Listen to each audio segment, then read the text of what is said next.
The God of War series is one of the greatest video game franchises of all time and easily my personal favorite. From its debut in 2005 to its most recent entries, it has remained one of PlayStation's most iconic and influential franchises. So today, I'm ranking all 8 main God of War games, and trust me, some of these placements are going to surprise you. Quick spoiler warning, I'll be discussing all main entries in the series, so if you haven't played them yet, you might want to keep that in mind. If you want the exact rules for how I structured this ranking, how I handle certain comparisons, or which games are missing and why, I've left more details in the description. Now, let's get into it.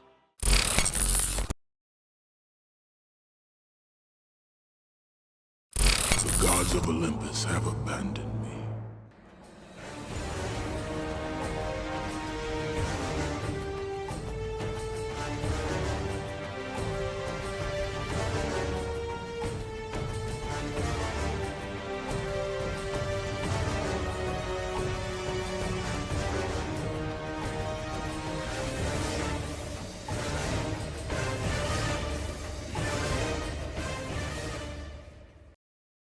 Hello everyone, and welcome back to the Only Thing Gaming channel. God of War 1 is one of the best games ever released for the PlayStation 2 console, and even though it managed to start this legendary franchise, it's not perfect. In fact, it's far from perfect. The narrative in God of War 1 follows Kratos, a Spartan general who's obsessed with the glory of Sparta, until one day he came across the barbarian army. Kratos was losing the battle, and we learned that Kratos is a sore loser who doesn't take his losses pretty well. So, he had to ask Ares, the Greek god of war, for help, and in exchange for his help, Kratos will devote his life to serve Ares after the god of war came through and saved him. Kratos starts to serve Ares and carry forth his will, and under his service, Kratos commits the most brutal crimes. He kills innocents, burns down villages, and most importantly, he unintentionally kills his own family because of Ares. Kratos has nightmares about his past that still haunt him. So, he has been serving the gods for 10 years, and his final task is to kill Ares because the gods promised to make his nightmares go away.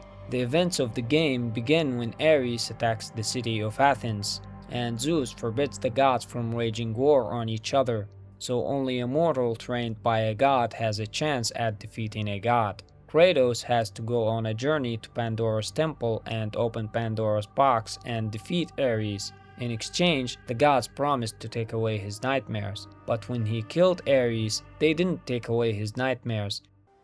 Athena, rid me of the memories that haunt me still.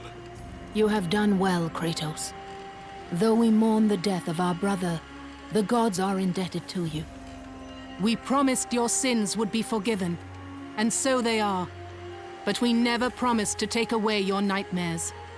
No man, no god could ever forget the terrible deeds you have done. Instead, he took his place as the new God of War. God of War 1's narrative really suffered from inconsistencies. For example, Lysandra and Calliope did not get enough screen time. Kratos' relationship with his family isn't properly introduced. The game introduced him as a man of war who finds comfort in the heat of the battle. And I'm not saying he shouldn't be hurt by losing his family. I'm just saying the player doesn't find justification for that. Even though God of War Ghost of Sparta gave his family more context, we're still in 2005 and this is only the first game. And that's not the only problem with the narrative. God of War 1's narrative gets literally destroyed by the later entries in the series. The game presents Kratos as a mortal who needed to open Pandora's box to kill Ares and become the God of War. But in God of War 2, we learned that Kratos is actually Zeus' son, which means he wasn't mortal. He didn't need Pandora's box to defeat Ares, and he didn't become a god when he defeated him. When we look at it that way, the narrative of this game isn't bad on its own. It just doesn't work with the rest of the series, and it didn't age well. However, every other aspect of the game still surprises me to this day. The gameplay, the soundtrack, the setting, and level design were and still are impressive. Right after the start, the game doesn't waste time putting the player in action. After a short cutscene, it puts you straight in combat. The combat system is simple and complex at the same time. You use quick attacks, launching attacks, and grabs. As the game progresses, you figure out more ways to string combos together and face different types of enemies that force you to mix up your gameplay. As you upgrade your weapons using red orbs, the game just keeps introducing different mechanics little by little, unlocking different combos, physical R1 attacks, and the Rage of the Gods, which makes you basically a god for a few seconds. The game also unlocks different magic attacks from different gods, which you can use with a single button if you have enough magic. You can refill magic meter using blue chests, by the way. Also, the game is linear, but you can explore to find chests that help you by granting you Gorgon Eyes that upgrade your health, Phoenix Feathers that upgrade your magic, or Red Orbs to upgrade your weapons. The combo counter in this game is pretty much useless. It should reward you with more red orbs as you score high numbers. The problem is that you get so little, it's not even worth it. Like, you get 20 for scoring a 100 hit combo, and the upgrades require thousands. You might as well use Midos as gaze. Upgrading weapons in God of War 1 is straightforward. You get red orbs for pretty much everything you do, and you spend them to upgrade weapons. The number that's shown in the HUD represents 300 orbs. So if the number is 6, that means 6 by 300, which means you own 1800 red orbs. Also, the upgrades take long time for no reason, and you just have to sit there and hold one button.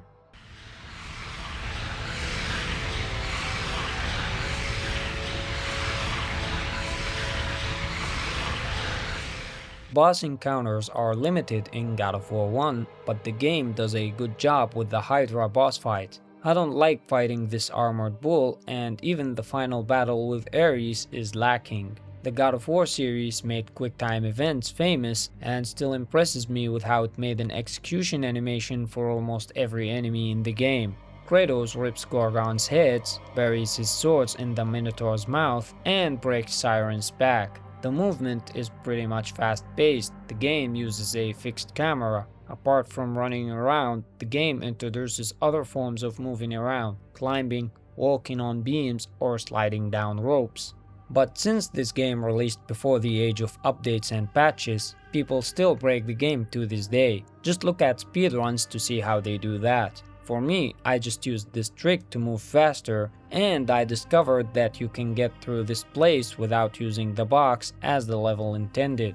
Even though this game is not 100% polished, it still managed to establish the series. It even showed an image of a warrior challenging Zeus himself, foreshadowing what's to come in the series. And I don't know, this is so strange to say. This game managed to build for the upcoming games, yet at the same time, its narrative got literally destroyed by them. And apart from Ares using aimbot to send Kratos straight into one of the worst levels in the game, God of War 1 started everything from scratch. It made a great gameplay and soundtrack that was updated and reused throughout the entire Greek era. I can't put it in S+ tier, there are clear better games in the series, so it deserves no less than an S tier, and that's where I'll put it.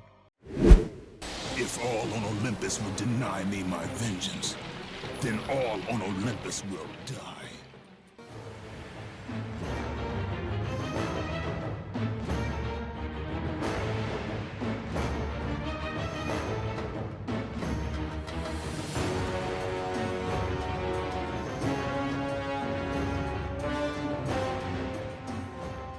God of War 2's narrative starts by showing how Kratos deals with his new role as the God of War. He is shunned by his fellow gods, and so he found a new family, the Spartans. He is waging wars and conquering cities. He didn't just become the new God of War.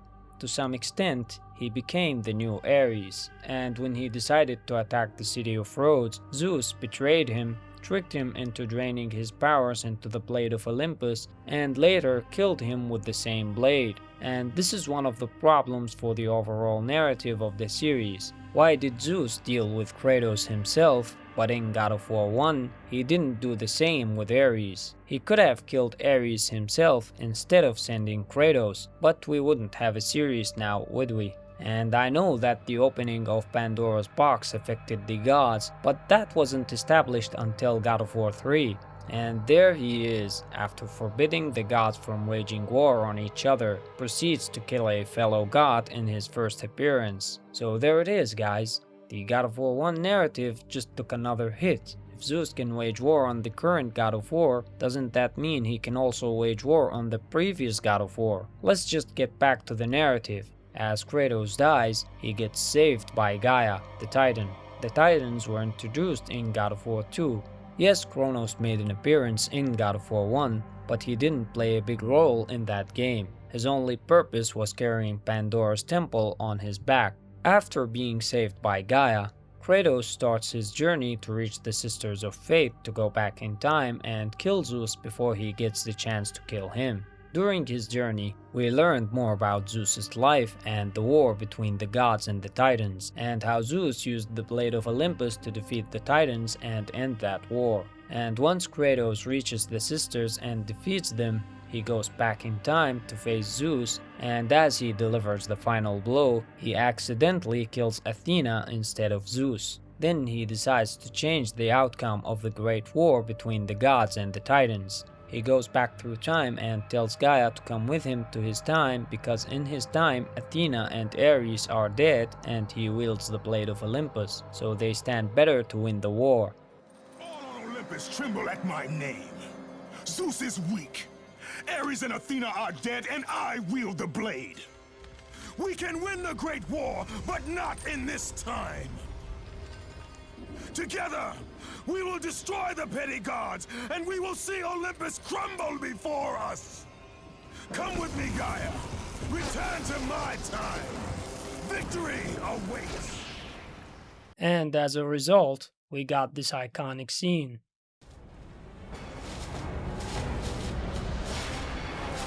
Zeus, your son has returned! I bring the destruction of Olympus!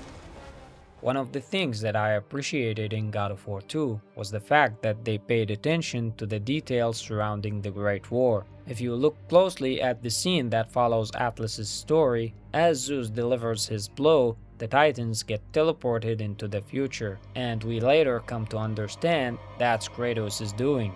Also, the game adds a second secret ending to the fight between Kratos and Ares if you allow the Sisters of Fate to destroy the very same blade Kratos used to defeat Ares. Technically, it's not a second ending because you're forced to defeat the sisters eventually, but creating a scene dedicated to failing this segment is much appreciated. The gameplay in God of War 2 follows God of War 1's footsteps. It's mostly the same with improvements and changes. They finally got rid of the old weird orb counting system and decided to replace it with the actual number instead.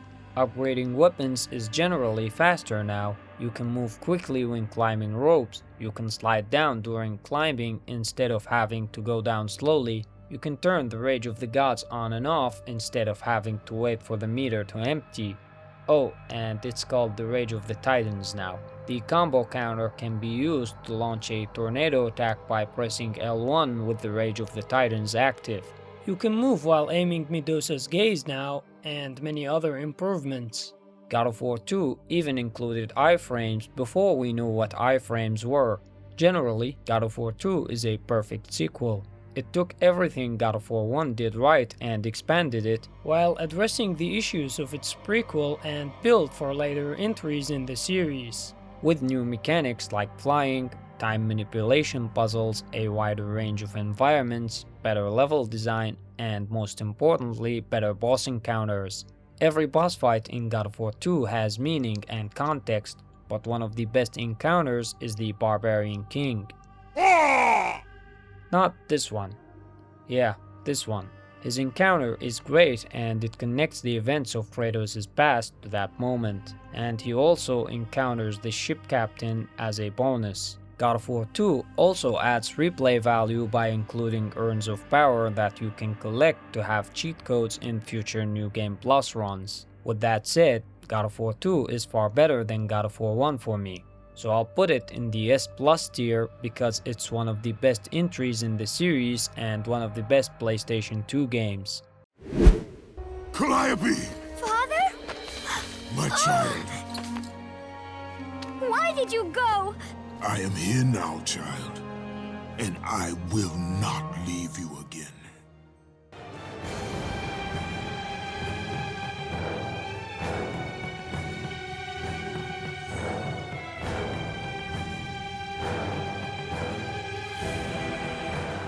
God of War Chains of Olympus was released in 2008 for the PSP, and although it was released after God of War 1 and 2, the events of Chains of Olympus take place before God of War 1. In other words, it's a prequel. To have such a game on a portable console back in 2008 was pretty impressive. The narrative of Chains of Olympus follows Kratos when he was in service to the gods. It starts when they send him to the city of Attica to kill the basilisk and fend off the Persian invasion, and after he gets the job done, Helios, the god of the sun, is snatched from the sky and the world goes into darkness and the gods somehow fall asleep. His task is to figure out who captured Helios and save him. His journey takes him to the pits of Tartarus and he finds out that Atlas has been freed by Persephone, Hades' wife.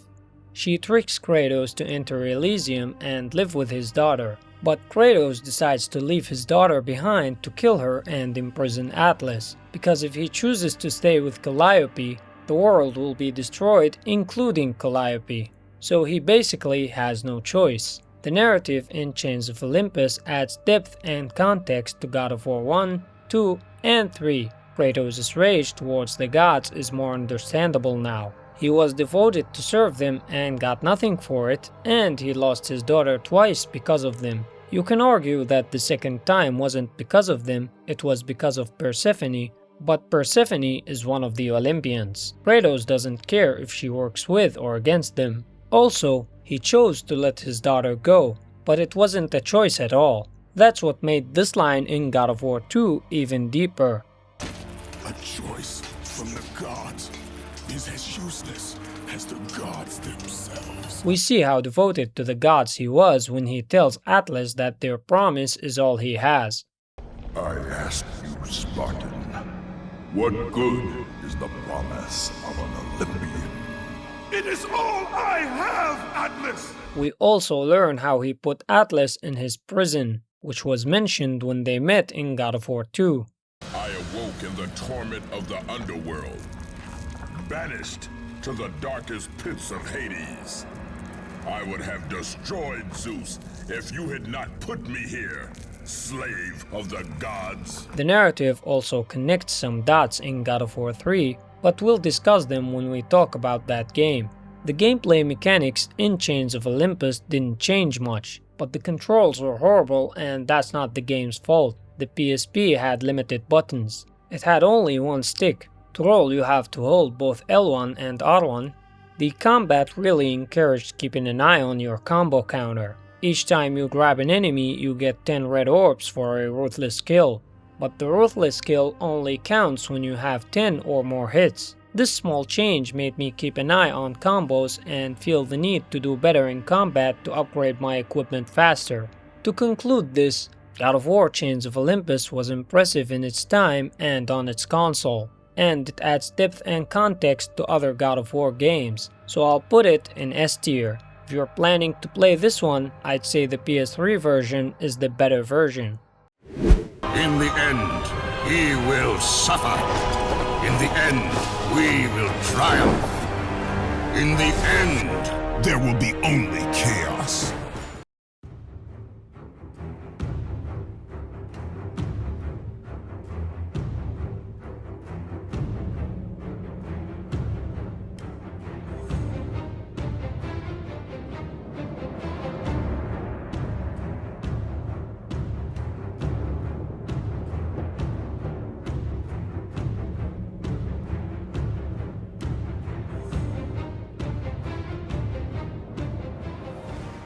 You know that feeling when you're playing a game and you're close to the ending, how the events get fast-paced and important and you can't stop until you've reached the finish.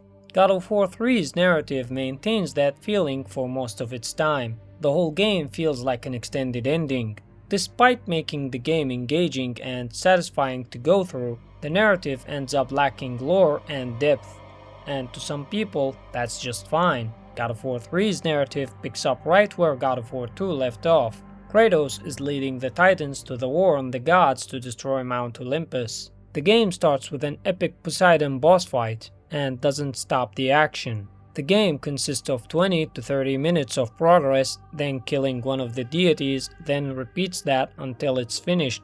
Kratos is a simple character most of the time in God of War 3. Apart from a few moments where he shows compassion towards Hephaestus and Pandora. But surely you can understand.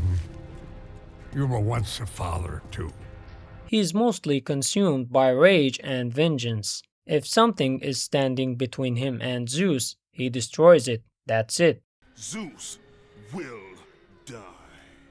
The narrative does a good job showing how destructive Kratos has become. With each god he kills, the whole world pays a price, to the point that made me wonder, is it worth it? The boss encounters in God of War 3 are very interesting.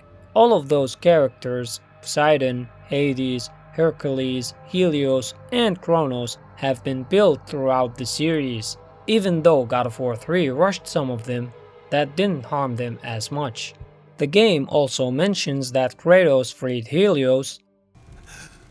Save me now, as you once saved me from Atlas. And I promise to repay you in full. And that he killed Persephone and used that to fuel the hate between him and Hades even further. I have not forgotten that it was you who butchered my beautiful queen.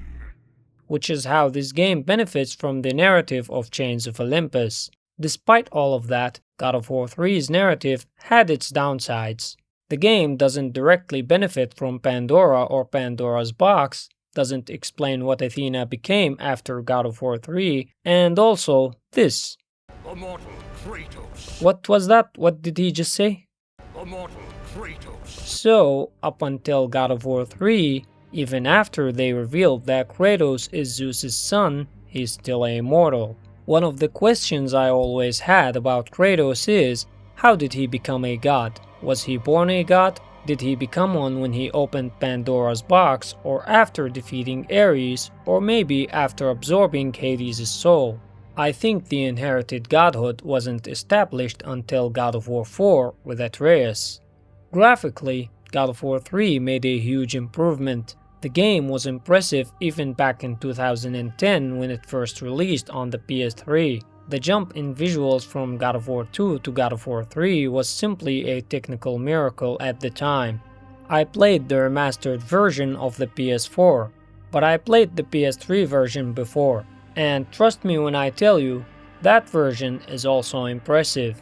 And by the way, God of War 3 might be the most violent game in the series. The visual details of this game take the violence to a menacing level. When it comes to the gameplay, God of War 3 doesn't change a lot of the core mechanics we're familiar with. The magic is now integrated into your weapons instead of obtaining spells like we used to do. The game adds a new item meter that automatically refills over time, and it helps you to use your tools, the bow of Apollo, the head of Helios, and the boots of Hermes. The game adds a mechanic that helps Kratos move faster when he pushes objects, which is a great improvement and helps the game stay fast-paced. The game also includes godly possessions that you can collect to have extra cheats like infinite magic or infinite health in future runs, so replay value is also there. The QTE prompts are now placed on the screen according to their placement on the PlayStation controller, which is useful for people not so familiar with the controller layout. The new placement is not for me, but I appreciate it. God of War 3 is one of the games that defined the God of War series. Despite the downsides, the game managed to improve the graphics, introduce the best set of weapons in the series, and iconic lines like this. The hands of death could not defeat me. The sisters of fate could not hold me. And you will not see the end of this day I will have my revenge! I'll put God of War 3 in the S+ tier. I believe this is a deserved spot for this game. It is not over. The gods will pay for this.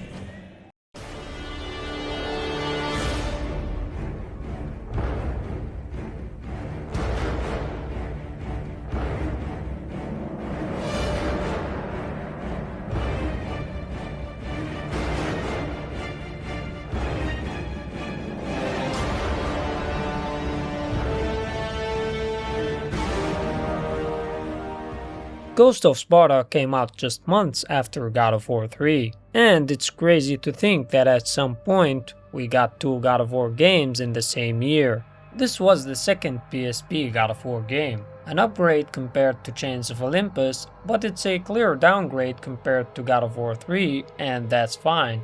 The game wasn't intended to compete with God of War 3. The narrative of this game fills the gap between God of War 1 and 2. Kratos sees a vision that leads him to his mother. He learns that his long-lost brother Deimos is alive somewhere, and he learns who his father is. After his mother tells him that, she turns into a monster and he has no choice but to kill her himself. One of my problems with the narrative is the fact that Kratos learns who his father is in this game. Your father forbid me to tell My you. father? Who is my father?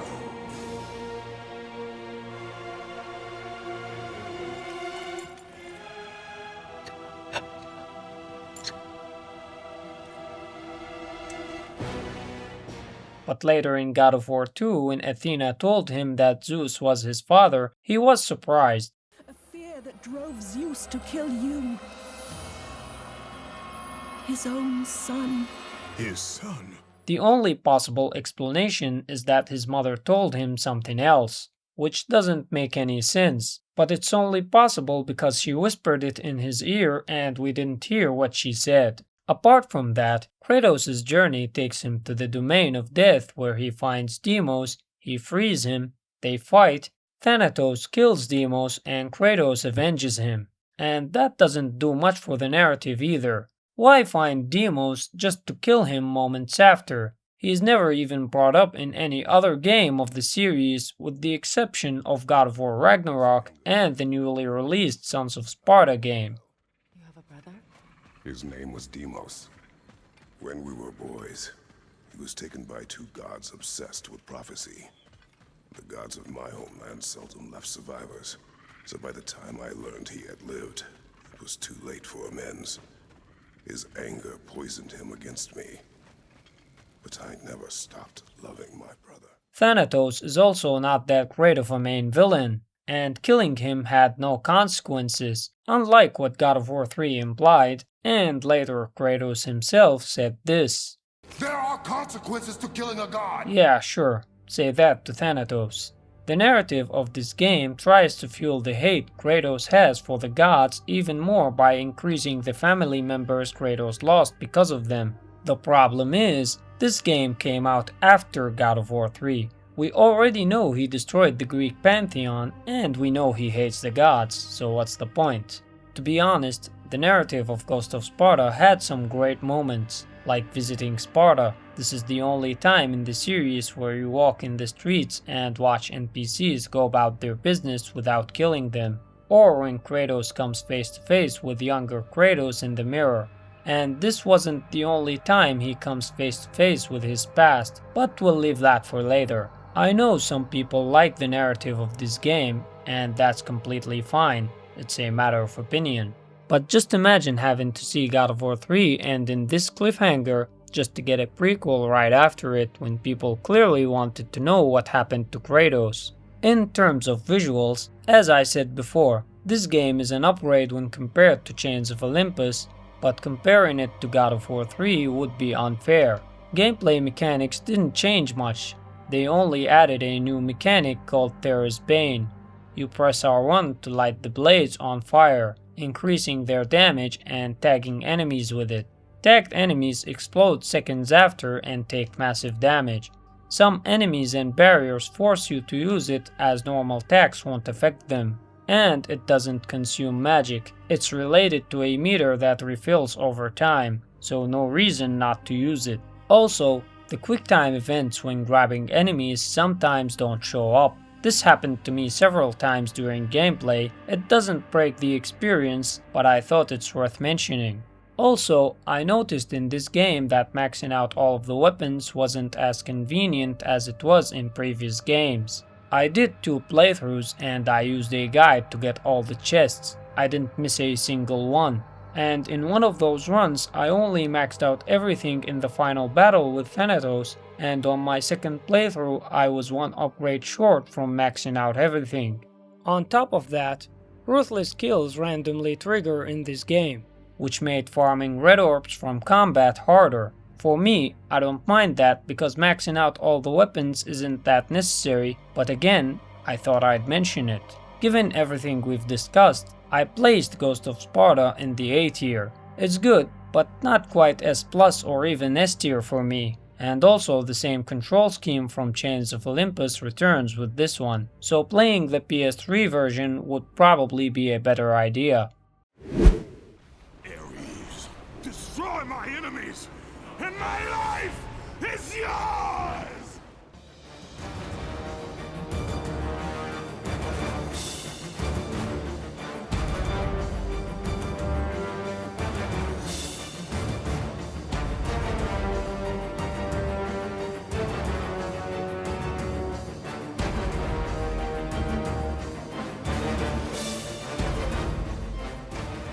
God of War Ascension was the latest God of War game to release before the Norse Saga. Ascension isn't exactly a fan favorite. The main problems of this game are being released after God of War 3 and being a prequel. Here's a full God of War timeline to clear things up. Ascension's narrative follows Kratos as he escapes the imprisonment of the Furies and frees himself from his bond with Ares, the god of war, by killing Orcos. And that's it. No, really, that's it. I tried to make this longer, but that's all there is when it comes to the narrative. The Furies are supposed to punish Oathbreakers, but really they're just a cheap copy of the Sisters of Fate from God of War 2. And Kratos freeing himself from his bond with Ares is meaningless. This game came out in 2013. Kratos killed Ares in 2005 and destroyed the whole Greek pantheon in 2010. So what's the point? The last thing we needed after God of War 3 was another prequel. Also, the narrative suffers from inconsistencies with its time jumps, which makes the narrative even more confusing for no apparent reason. Visually, this game is impressive. It took things even further than God of War 3. When it comes to the gameplay, Ascension sticks to the same mechanics of the series, with few changes here and there. This game gets completely rid of the Rage of the Gods mechanic and replaces it with a strong attack that you can charge up by doing combos and not taking damage. Also, the game doesn't include weapons or magic like the series usually does. You just unlock different blazes with the Blades of Chaos and different tools that you can use to manipulate time or summon a shadow copy of Kratos. However, this game has some of the best puzzles in the series. Using time manipulation and a shadow copy of Kratos really took some of those puzzles to the next level. All of that said, you might have noticed by now, I tend to care more about the narrative when it comes to God of War games, and I didn't really like the narrative of Ascension. It doesn't add anything to the series, and you would miss nothing of Kratos' story if you missed it. However, there are no bad games in the God of War series, and that's also true for Ascension. So I'll just put it in the A tier. I think that's pretty much a deserved spot. Also, take into consideration that being released after God of War 3 really harmed this game. Truth. I'm a god, boy.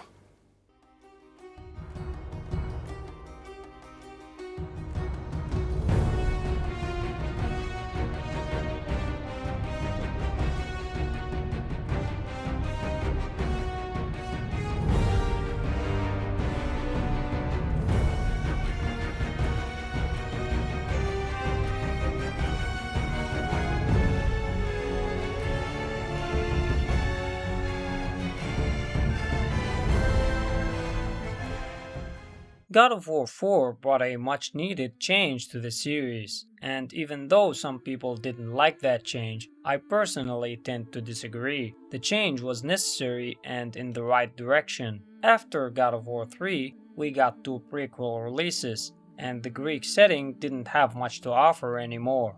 The series had to move forward with the setting and with Kratos. He's older and wiser now. He learned to keep his emotions in check, and he traveled to the Norse pantheon, starting a new era in God of War. The new over-the-shoulder camera, slower gameplay, and limited platforming perfectly fit the new direction the series took. They help players understand that Kratos is older now, and the Leviathan axe wouldn't be possible with a fixed camera. And just to put it out of the way, this wasn't a complete reboot of the series. Kratos' past is still canon. They just time-skipped what happened to him after God of War 3.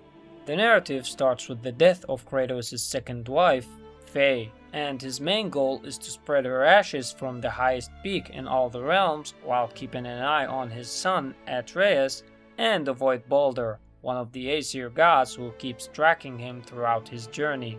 And when Kratos reaches the highest mountain in Midgard, he meets Mimir, the smartest man alive, who informs him that the highest peak in all the realms is actually in Jotunheim, but the Jotunheim realm tower disappeared. As expected from Kratos, he eventually kills Baldur and finds a way to Jotunheim, only to discover that his journey was foretold by the giants and his wife. Of course, that's not the whole narrative. I kept it short and precise for the sake of this video, and I might do a complete retrospective in the future. But through his journey, we see a lot of hints at future or past events, like when Kratos meets Athena, or Zeus, or speaks about leadership.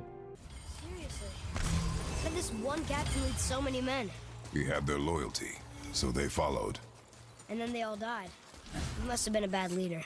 Why do you think that? Well, he led all these men to their deaths. True, but these men chose to follow. Even good leaders make poor choices.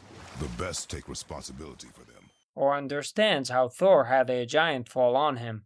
Thor is so startled by the faceful of rock, he doesn't notice Hrungnir's body topple right onto him with a sickening crunch. A thing he himself experienced back in God of War 2. The game's narrative is well written. Every character represents Kratos to some extent, especially Freya, Baldur, and Thor. You are God. Leader of the Vanir, once yes, but no longer. You did not think it important to tell me. Are you really going to lecture me about that? The cast is small, but each character is well presented and portrayed. Casting Nolan North and Troy Baker as Magni and Modi was just brilliant. Surrender. The All-Father demands it. Christopher Judge and Sonny Suljic also did an excellent job with their roles as Kratos and Atreus. The dwarfs, Brock and Sindri, add a sense of humor, and they show how patient Kratos has become each time they're on screen, while also staying likable. I really didn't like Atreus when he yelled at Sindri, Yeah! We're sick of hearing about little people's little problems! and I liked Kratos for what he said right after. You should know the truth, even if it hurts. It was needless and unkind. Also, it was obvious that Kratos respected Sindri right after their first meeting. He praised Faye and stood up for Kratos when he thought he stole her axe. Even though he was clearly scared, he acted bravely and stood his ground. And seeing Kratos hand Brock the Blades of Chaos when he needs them the most to save his son in Helheim just goes to show how much he trusted Brock. You don't suppose he'd make those, do you? Which leaves Mimir. Mimir is a well-utilized lore key in the game. The stories and prophecies he tells are truly well written and interesting, to the point that makes me stop the boat and start listening each time he tells a story. And even though characters like Odin and Thor didn't make an appearance in the game, the stories about them are very well written, to the point that makes their presence felt even after I played through the game 4 different times. One of the points I didn't like about the narrative was the main goal of the journey. The players didn't know anything about Faye. Maybe the game should have been 30 minutes to 1 hour longer and try to use the extra time to build her character, or even spread her ashes in Midgard and give Kratos another reason to visit Jotunheim, like maybe learning about Baldur's weakness from the giants, for example. But to be honest, the narrative feels almost perfect. Even if the goal of the journey wasn't interesting at first, the journey itself definitely is, and going to Jotunheim for that purpose helps conceal the giant's prophecy and make it a surprise. Even figuring out Baldur's weakness was brilliantly set up. Honestly, I couldn't think of better choices for the narrative, so those are hardly downsides. However, Atreus himself is a downside sometimes. His character is annoying and sometimes he ruins important moments like this one.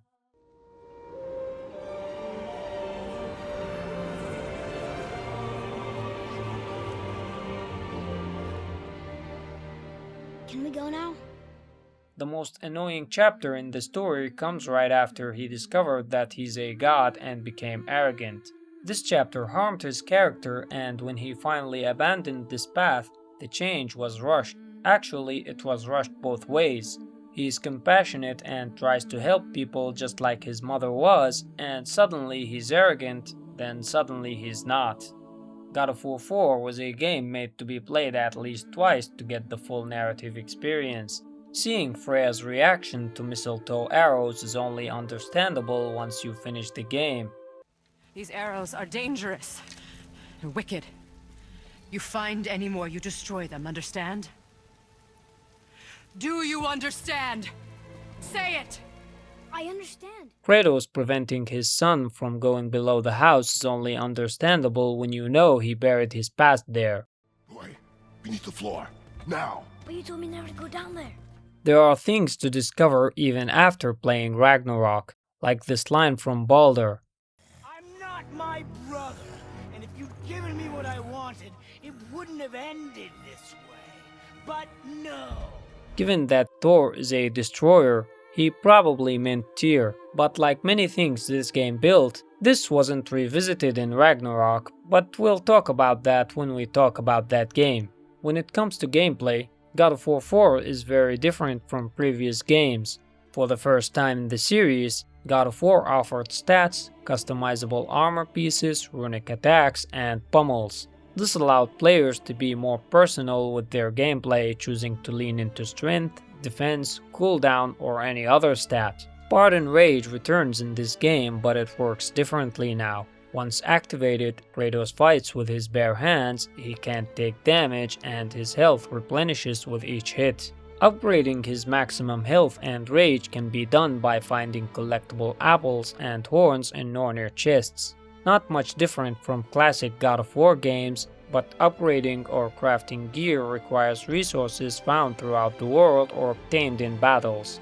This game included a companion, Atreus, who shoots arrows and runic summons.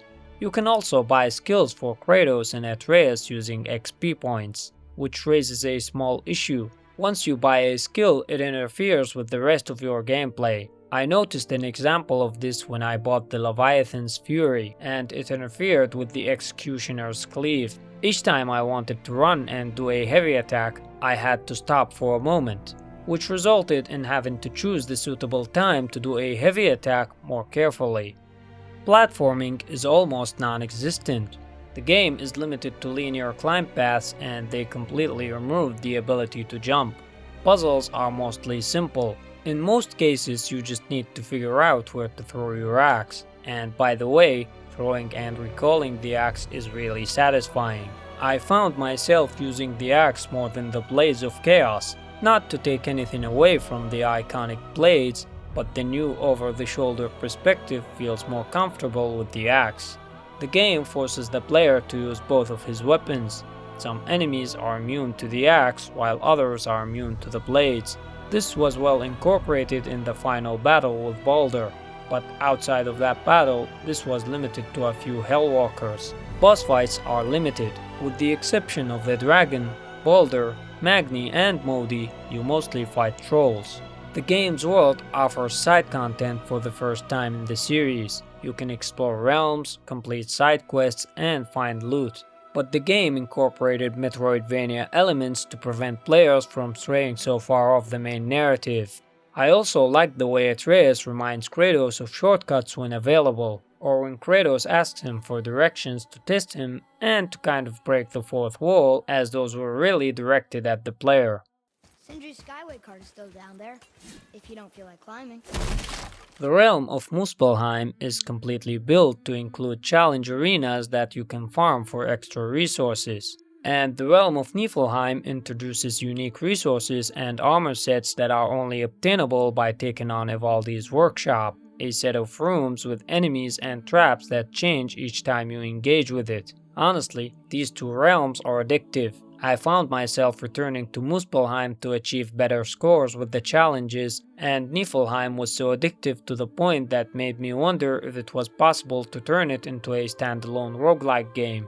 The only downside was having to enter photo mode and screenshot or memorize the 3 runes on the chest in the center. They could have easily solved this by either making breakable seals instead of having to rotate them, or by making a fixed set of runes that doesn't change each time. And I saved the best for last, the Valkyries. There's a total of 8 encounters in the game, 9 if we count the Queen. They're some of the best content in the game. They challenge the player's ability. Their encounters are better than main boss encounters, and they add to the narrative as you learn that Freya was at some point the Valkyrie Queen after you defeat Sigrun. But aren't you the queen? There has only been one queen of the Valkyries, the goddess Freya. With everything we've discussed, God of War 4 is not a perfect game, but the game's downsides are nothing compared to what this game did correctly, so I'll place it in the S+ tier. For me personally, God of War 4 is worthy of this spot and it's one of the best entries in the series. And by the way, this was the first God of War game ever to come out on PC. If you have a powerful PC, it's the best place to experience this game. You can even wield the Leviathan axe with CJ if you find Kratos a little boring. You've never struck me as someone who fears death. That's not the problem, is it? No. Death can have me when it earns me.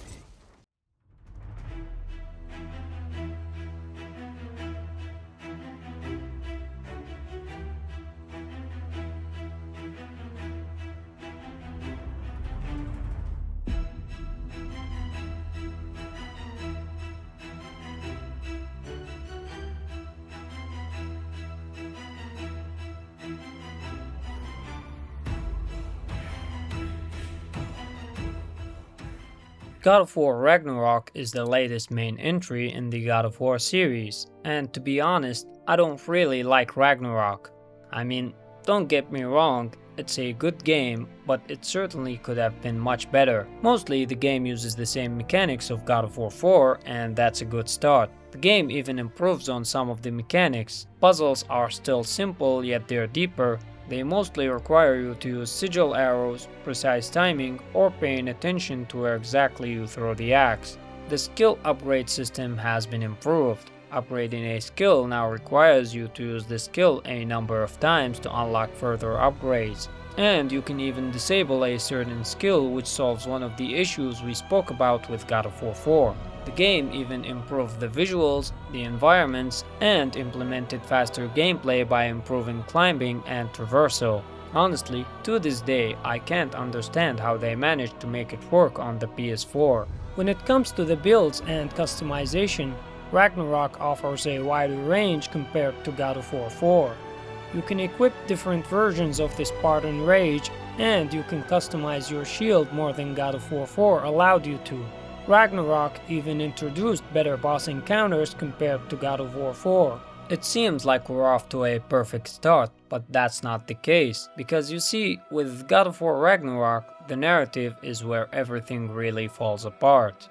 The narrative picks up right after the events of God of War 4. Kratos and Atreus are trying to survive Fimbulwinter, until they get a visit from Odin and Thor. Odin asks them to stop looking for Tyr and he won't have a problem with them.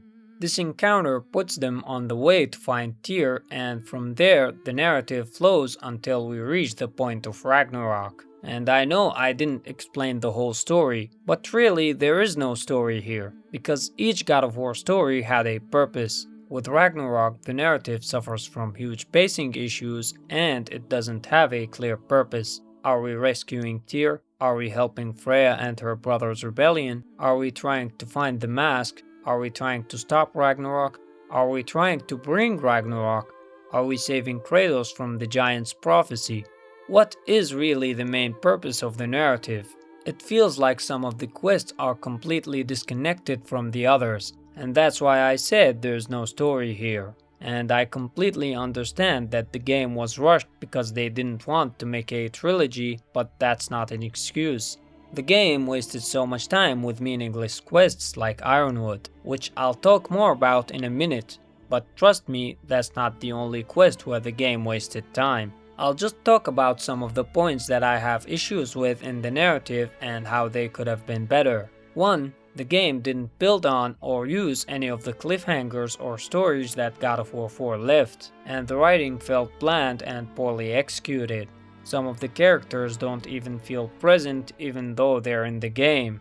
2. The whole Fenrir story. He's supposed to be a sick wolf. He died, Atreus put his soul in his knife, unintentionally, mind you, and later he put that same soul into Garm, which mixed those two wolves together. The idea itself is good, but it was poorly executed and it leaves the question, where did Skoll and Hati come from?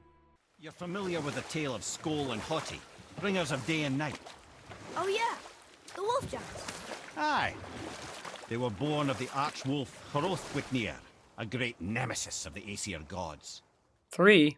Faye. Well, let's be honest, Faye should not have appeared in this game. Even though she didn't take much time from the game, her story is finished, and if they really wanted her to show up, she should have appeared in the Light of Alfheim, and that was another missed chance. 4. Atreus should not have been a playable character. And let me tell you, I don't like Atreus, but that's not the problem. Every one of his quests is meaningless. First, he visits Jormungandr to learn about Ironwood. This is useless because we learned about it in the Shrine of Groa and he teleported there while sleeping, so what's the point? And also, his visit to Freya was useless. Then he visits Ironwood, where the game wasted about 2 hours feeding animals, collecting plants, and doing other useless stuff. The only useful scene in this whole quest is the making of the World Serpent, which could have taken 15 minutes at the most. And don't get me started on the mask. We do about 4 to 5 quests to find its pieces, only to break it in the end. No! No! No! Why did you do that? What was it all for? Am I the only one agreeing with Odin here? The game should have made Atreus' time in Asgard off-screen. That would have helped the game find more time for more important things and justify Kratos' suspicions regarding Atreus' time in Asgard, because then the player would have those same suspicions with Kratos. Also, as a bonus, it would have made fake Tyr more believable because you wouldn't have to deal with 2 Odins in 2 different places at the same time. Which brings me to my 5th point, fake Tyr. One of the worst plot twists I've ever seen. Odin told them not to find Tyr. They searched for Tyr despite that, and when they found him, he was Odin in disguise. Here are the issues with this whole incident. The game doesn't even imply that Odin manipulated Kratos by putting him on the way to find Tyr in the first place. Fake Tyr also gives them advice and help in more than one encounter, which would not have worked in Odin's favor. But I swear it's for a good reason. There is no good reason to go to Odin. He'll only cloud your mind. Learning that this was Odin the whole time makes no sense, as I mentioned. He even doesn't know who killed Heimdall when they clearly plotted to kill him in front of fake Tyr, aka Odin. We are all worried about your son, but we need... Enough! Heimdall's a threat, not only to Atreus, but to everyone. He's Odin's left hand and he carries the horn that begins Ragnarok. If we have the chance to eliminate him, we should... And it's just as likely a trap because the bastard knows your intentions. Kratos, I've never seen anyone so much as lay a finger on him. Not one. I'm sorry. You are here. Why? His father murdered Heimdall. Forseti has proof. Take him. No. Leave him alone. I command it. This even damaged the real Tyr character. He only appears after the end of the game and does nothing until the Valhalla DLC. And 6. Thor. Thor's character is a big example of wasted potential. He didn't stand up for Odin earlier, he didn't need to die, and having him killed by Odin is one of the worst decisions. In the real Norse mythologies, he got killed by the world serpent, Jormungandr, and I'm not mad about that. I don't expect or want the game to fully commit to the mythology, but committing to what the previous God of War game built would have been nice, and Thor should have been killed by the Leviathan axe, which would have also made Thor's encounter with Faye many years ago more understandable. She couldn't kill him because she had the axe but not the serpent's poison. This would have implied that Laufey the Just was indeed a strong warrior. And finally, the disappearance of his body after he was killed by Odin. There was no need for that to happen. Surtur destroyed Asgard anyway. Thor's body would have been destroyed, or they could have made a side quest funeral for him after finding his body in one of the remnants of Asgard, just like they did with Brock.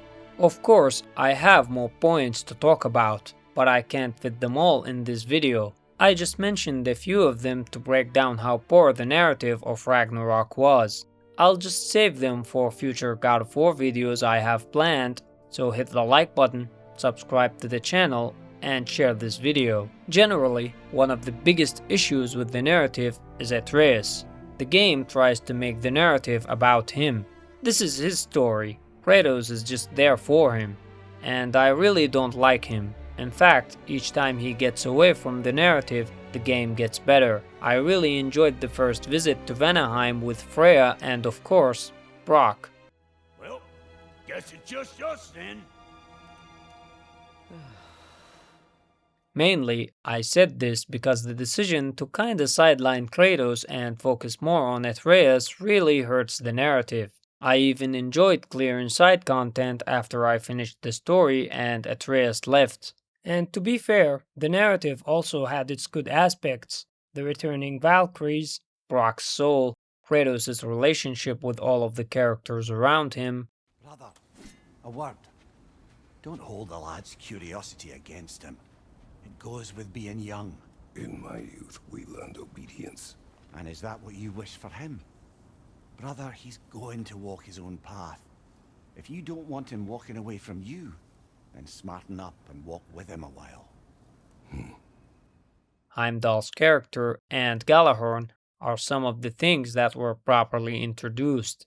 The dynamic between characters is amazing, especially Brock and Sindri. You can see how Kratos' relationship with everyone evolved. He values the dwarves and finds them useful. He even teases them in his own menacing way.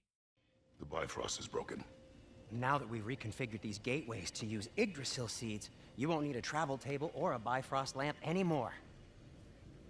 I also used it for light. Okay, good note. I'll figure something out, but first, come on, let me show you how it works. Most of the side quests and collectibles are repeated from God of War 4. The Berserkers are a good touch, even though they're not better than the Valkyries. The game also introduced a new weapon, Draupnir Spear, which wasn't really that good, but it really tells more story about Brock and Sindri, and it's their gift for Kratos. Also, the crater in Vanaheim was one of the best areas in the game. It had a lot of good beast hunts, exploration potential, and more lore about the world. The Valhalla DLC just dives more into Kratos' past actions and memories, justifies them, and accepts them. It's a good and fun roguelike mod, but beyond that, it doesn't really reinvent the wheel. Playing through Valhalla and seeing some Greek locations and enemies made me even more excited for the upcoming trilogy remake. Also, they wasted the chance to make young Kratos a boss fight, but that's fine. This is the second time in the series Kratos comes face to face with a younger version of himself. Beyond that, the DLC quickly gets repetitive, but overall, since Valhalla is a short and free DLC, I won't over complain about it. With all of that said, I'll just put God of War Ragnarok in the S tier. I think this is a pretty good place for this game, and again, I don't think there is a bad God of War game. I'm not trying to provoke people here. I don't think Ragnarok is a bad game. I just think it could have been so much better. After all, the Norse Saga games are some of the best PS4 and PS5 games. I just like those games mainly for the narrative, and Ragnarok's narrative was so anticlimactic. God of War is one of the iconic franchises for PlayStation, and it was a pleasure to re-experience all of the main games of the series. We're done with today's video. Don't forget to like the video, subscribe to the channel, and leave your own tier list in the comments down below. If you reached this point, thanks for watching. Feel free to click off the video. I'll just speak about my plans for the channel if you're interested. Honestly, I've been working on this video since the beginning of January this year. I took breaks to make a review for Resident Evil Requiem and other things. So in general, this video took about 2 months to make. And I don't usually like to tell viewers how hard my work is or complain, because let's be honest here, viewers won't care. If they find your content good, they'll support. If they don't, then they don't. Currently, I'm planning more content for the God of War games, theories regarding the future, maybe more retrospectives, and diving deeper into the Ragnarok narrative. But I'll be honest with you here. Those videos are likely going to take a lot of time, so I'm using the results of this video to decide if I'm going to make them. If you reached this point of the video, I appreciate you. If you want to see more God of War content, just make sure to like, subscribe, leave a nice comment, and maybe share this video. Even though it took a lot of time and effort, this has been one of the most unique and fun videos to make on the channel. Thanks again for watching, and I'll see you in the next one.